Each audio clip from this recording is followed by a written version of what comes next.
Hello, आदाब, सलाम, नमस्कार, सत श्री अकाल। Welcome back to my channel advocates against wrong. चलिए साहब, आज की वीडियो शुरू करते हैं।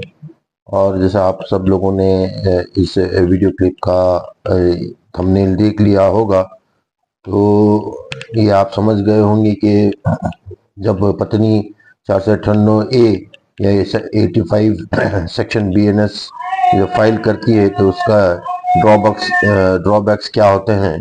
चलिए स्टार्ट करते हैं।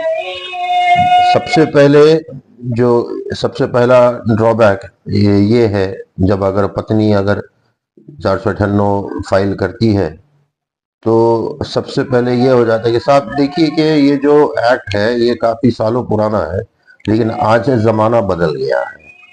जैसे ही पत्नी ने अगर 498 फाइल कर दी तो पति और उसके ससुराल वाले, पति और उसके घर वाले ये सब मूड बना लेते हैं कि भाई अब चाहे जो कुछ भी हो जाए, हमें कोर्ट में बुलाया है, पुलिस केस कर दिया गया, तो इसे अब हम वापस नहीं बुलाएंगे हमारे घर में। अब ये हमारी घर की बहू नहीं रही, इसे हम वापस अपने घर में नहीं बुलाएंगे। तो सबसे पहले ड्रॉबैक यही है उसका। चलिए साहब, दूसरा इसका ड्रॉबैक बात करते हैं कि अगर 498 अगर केस फाइल हो चुका है तो एक बात तो बिल्कुल तय है कि दोनों परिवारों के बीच में जो संबंध हैं थे वो टूट जाते हैं, बिखर जाते हैं और दोबारा जुड़ने की कोई गुंजाइश नहीं होती है। इसका तीसरा बैकड्रॉप ये है कि भाई जैसा अगर लड़की अगर अपने मायके में रह रही है, अपने माता पिता के घर में रह रही है, तो कुछ दिन तो बात चल जाती है, लेकिन फिर बाद में ऐसा होता है कि भाई ये अपने पति के घर को क्यों छोड़ के गई, जो हमारे आस पड़ोस पड़ोस के लोग होते हैं, नेबर्स होते हैं। तो ये बड़ा मतलब इन्हें कि जो पत्नी के माँ बाप है उनको शर्मिंदा करने वाली बात होती है। ये एक तीसरा ड्रॉबैक है। मान लीजिए केस कोर्ट में चला गया, तो चले जाने के बाद में वहां पर कोई भी आपको मिस्टर या मिसेस के नाम से नहीं बुलाएगा, बल्कि कंप्लेनेंट और एक्यूज के नाम से बुलाया जाएगा। तो देखिए, जो इज्जत जो समाज में मिलती है, जब ये मियाँ बीवी दोनों एक साथ रहते हो तो मिस्टर मिसेस फला फला बोल के बुलाया जाता है, वो एक इज्जत अलग बात है। लेकिन जब ये मामला कोर्ट में चालू हो जाता है तो इस तरह से बुलाया जाता है। ये इसका एक तीसरा ड्रॉबैक है।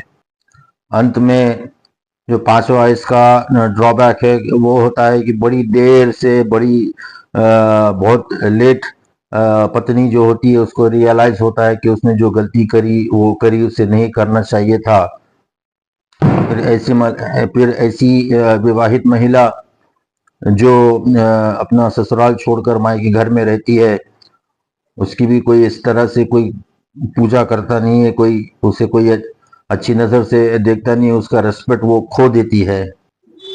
मेरी तो आप सब लोगों से यही दरख्वास्त है कि भाई जब पत्नी पति का कुछ भी अगर विवाद हो या प्रेम संबंध हो, जो भी हो, जिस तरह भी उनके पति पत्नी के आपसी ताल्लुकात है, रिश्ते बने हुए हैं, तो इन रिश्तों को खराब करने की कोशिश ना करें। पति पत्नी के बीच में कोई तीसरा आदमी अगर दखल अंदाजी करना शुरू कर देता है तो फिर बात टूटने पर ही आ जाती है। जुड़ने वाली जो अच्छे खासे जो संबंध होते हैं, थोड़ी बहुत तो नोक झोंक हर पति पत्नी के बीच में होती है। वो तो ये तो हमारी हिस्ट्री रही है कि भाई वो रिश्ता ही क्या है जिसमें पति पत्नी की नोक झोंक ना हो, तो उसमें कोई मजा आता नहीं। लेकिन तीसरा आदमी इसका फायदा उठा लेता है तो पूरी बात बिगड़ जाती है। दोस्तों, मैं आप सब लोगों से मैं यही कहना चाहूंगा कि ये जो मैं वीडियो बना रहा हूँ, जो मैं ये कह रहा हूँ, ये वो उन पत्नियों के खिलाफ बिल्कुल भी नहीं है जो वाकई में पीड़ित हैं। मैं उन पत्नियों की बात कर रहा हूँ जो सिर्फ अपना ईगो सेटिस्फाई करने के लिए जाकर अपना झूठी कंप्लेंट फाइल करते हैं। उन पत्नियों के लिए है।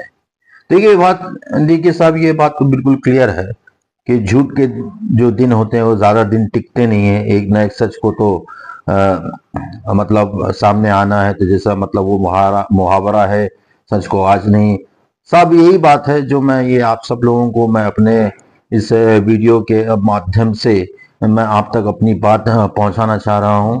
उम्मीद करता हूं कि आप सबको मेरी बात समझ में आ गई होंगी। अगर आप लोगों को ये वीडियो पसंद आए तो लाइक करें, शेयर करें, सब्सक्राइब करें, बेल नोटिफिकेशन दबाएं। और अगर आप लोगों को मुझसे अगर कुछ कानूनी जानकारी चाहिए तो ये जो मेरा नंबर नीचे आ रहा है इस पे ज़रूर अवश्य कॉल करें।